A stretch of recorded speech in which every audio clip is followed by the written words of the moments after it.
J'aime beaucoup la propos que vous mettez, vous savez, dans les rimes. Voilà, on va parler des taux. Bonjour Ludovic Usieux. Bonjour Sylvain. Merci d'être avec nous. Vous êtes cofondateur de Artemis Courtage, l'un des principaux acteurs de l'intermédiation de crédit immobilier en France. Alors, c'est vrai, on voit les taux d'intérêt, c'est mécanique, dès qu'ils ont baissé, le marché est reparti, mais on a l'impression que ça se grippe un peu. Certaines banques, par exemple, remonteraient leur barème. Alors je sais qu'on vous la pose tous les jours, cette question, mais c'est quoi? C'est un coup de frein? Est-ce qu'il faut s'inquiéter? Bon, il n'y a pas de grosses inquiétudes à date. Je fais un petit peu d'histoire. Les taux sur la dernière année, ça a baissé à peu près d'1%. On a atteint un pic à 4,5, toute durée confondue, et puis aujourd'hui, on emprunte sur 20 ans à 3, sur 25 ans à 3,30. Donc, il y a une bouffée d'oxygène, un peu de pouvoir d'achat qui a été reconstitué avec la baisse des taux depuis une année maintenant. Et ce qui est vrai et réel, c'est que depuis le début de l'année, depuis janvier, on est sur un plateau, c'est-à-dire que les taux sont stables. Il faut savoir qu'il y a en fait des indicateurs de référence qui permettent au taux d'augmenter ou de baisser. On se souvient du conflit en Ukraine qui avait ouvert une période d'inflation et des taux qui avaient fortement augmenté. Donc impact géopolitique tout exactement. De suite sur le ménage des Français. Justement, tiens, expliquez-nous un petit peu plus de manière très très pratico-pratique, qu'on comprenne. C'est quoi le lien entre la dette de l'État et le taux de votre crédit ? Parce que je voudrais qu'on parle un peu de l'impact du budget de la défense sur le prêt immobilier, par exemple. C'est vrai, on voit le président de la République qui dit qu'il faut se réarmer. Du coup, on voit l'OAT, vous allez nous expliquer, qui flambe un peu, et du coup, hop, les taux de crédit remontent. L'indicateur de référence pour les taux de crédit immobilier, ceux auxquels vous souscrivez quand vous faites un prêt, vous achetez une maison, un appartement, l'indicateur de référence, c'est l'OAT 10 ans. C'est un peu technique, c'est les obligations assimilables du Trésor, c'est le taux de la dette française. D'accord. Ce taux, il a augmenté, il est un peu nerveux en ce moment. C'est-à-dire qu'à chaque fois qu'il y a une annonce géopolitique, à chaque fois qu'on parle d'un budget de défense, et donc potentiellement que l'État accède encore au marché, emprunte un peu plus et creuse sa dette, ça a tendance à faire augmenter ce taux. Et par voie de conséquence indirecte, ça fait augmenter aussi le taux de votre crédit immobilier. Donc effectivement, il y a un lien indirect entre les deux, mais bien réel. Si on regarde les courbes entre l'OAT 10 ans et les taux de crédit immobilier sur les 10 dernières années, elles sont complètement parallèles. D'accord. Alors question, la France donc du coup devient une dette un peu plus exposée, on peut dire les choses comme ça. Elle est un peu plus exposée d'abord parce qu'on a une dette qui est profonde, abyssale, et qu'on creuse chaque année. Donc si on imagine entrer dans une économie de guerre, il va falloir que l'État réemprunte, et ça va augmenter le taux de sa dette, et donc le taux des crédits immobiliers indirectement. Et puis il y a d'autres pays comme l'Allemagne qui vont avoir accès au marché pour financer elle aussi son économie et sa défense. Et c'est un pays qui est moins endetté, donc qui probablement aura la faveur des investisseurs un peu plus que la dette française en tout cas. Où est-ce qu'on en est sur les taux à ce jour ? Aujourd'hui, vous empruntez pour un dossier classique avec un peu d'apport, des revenus corrects et un endettement correct.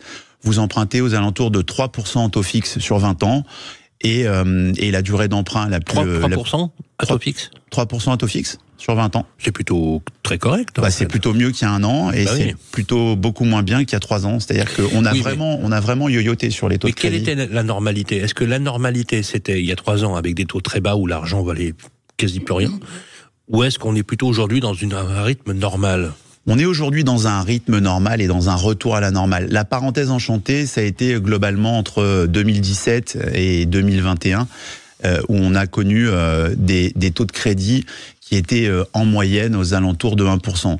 Et effectivement, cette période, qui a été une période bénie pour les emprunteurs, a aussi fait augmenter un peu artificiellement le prix de l'immobilier. Aujourd'hui, on se retrouve à des taux de crédit qui sont des taux qu'on constate, si on regarde la courbe des taux sur les 10-15 dernières années, des taux à 3%, c'est des taux qui sont en tout cas beaucoup plus normaux que cette politique trop accommodante à l'époque de la BCE qui avait permis à des taux de crédit de rester pendant 5-6 ans aux alentours de 1%. C'était ça qui était pas normal en réalité. Ça a redonné du pouvoir d'achat, on est d'accord, la baisse des taux d'intérêt, justement, si on veut être concret, ça va donner quoi pour les acheteurs en mars 2025? Quelqu'un qui gagne par exemple 1 500 €, combien il peut emprunter? 2 500, 4 000 €, 5 000 €. Donnez-nous quelques cas pratiques qui ressemblent aux Français moyens, finalement, qui a envie d'accéder à la propriété et qui se dit qu'il a peut-être pas forcément les moyens de le faire. Alors, moi, je vais pas vous donner de mensualité parce que j'ai pas de, voilà, petite feuille, voilà. mais en réalité, on a regagné un peu de pouvoir d'achat depuis une année. Il faut faire la combinaison de deux choses. Il faut bien comprendre que sur la dernière année, on a gagné quasiment 1% sur son taux de crédit. On empruntait à 4,30 et on emprunte aujourd'hui à 3,30 en moyenne. Et puis, il faut combiner ça avec les prix de l'immobilier qui ont baissé. Plus ou moins 10% selon que vous achetez Paris, Île-de-France ou dans certaines régions.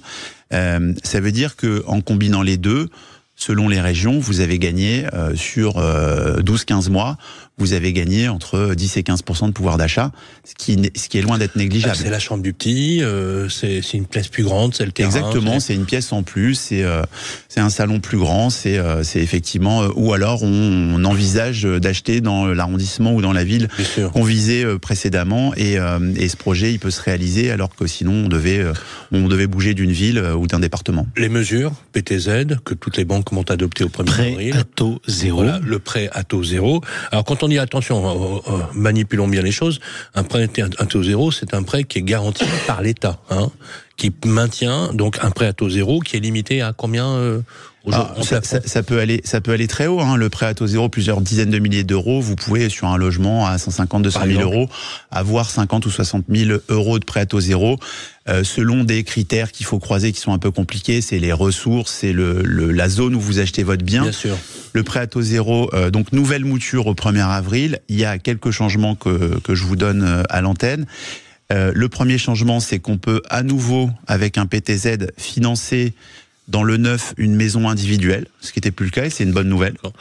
Donc, maison individuelle, appartement, bien sûr, évidemment. Appartement aussi dans le neuf. On peut toujours financer, mais à condition d'entreprendre de gros travaux dans des zones dites détendues. On peut financer aussi de l'ancien si on s'engage à faire 25% de travaux sur la somme totale.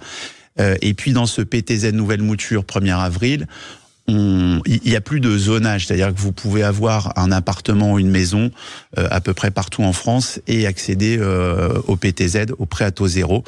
Je rappelle que ce prêt, effectivement, donc vous remboursez le capital, mais il n'y a pas d'intérêt sur cette partie. C'est un prêt qui est décaissé par la banque, mais garanti par l'État, vous avez raison. On a l'impression que l'État, effectivement, a pris quelques mesures. Remercions d'ailleurs Valérie Létard d'avoir été assez offensif dans l'adoption du PTZ. Est-ce que, par exemple, les exonérations des donations, par exemple, la possibilité de donner aux enfants, petits-enfants, vous, en tant que spécialiste du crédit immobilier, vous pensez que c'est aussi une bonne chose? Ça va relancer le marché? C'est une très bonne chose pour deux raisons. La première, d'abord, Valérie Létard a un cap sur plusieurs années, et ça faisait longtemps que ça n'était pas arrivé au ministère du Logement, je le salue. C'est-à-dire que elle a concentré ses mesures sur les primo-accédants qui étaient les principales victimes de la crise du crédit et de la crise de l'immobilier. Vous partagez cette idée que les primo-accédants, c'est le ventre mou du marché, c'est vraiment le moteur? Ça a été les victimes, c'est le ventre mou, mais par contre, c'est vraiment le nerf, et c'est là où il faut concentrer les efforts en réalité. La baisse du nombre de primo-accédants sur les 2 dernières années était catastrophique, et c'est vers eux qu'il faut donner les incitations.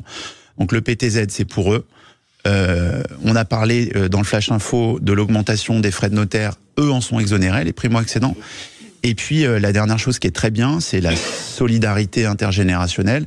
Ça veut dire que quand on est primo-accédant, on peut recevoir jusqu'à 300 000 euros de donations exonérées de frais de mutation. Ça peut se faire entre parents-enfants, entre grands-parents-enfants, etc., dans la limite de 300 000 euros. Et ça permet de constituer un apport qui est là aussi en forte augmentation depuis quelques années. Donc ces mesures, je les salue. C'est des mesures qui en plus entrent dans un cycle de 3 ans. C'est-à-dire qu'on a un peu de visibilité et pour le PTZ et pour l'exonération de ces frais de donation.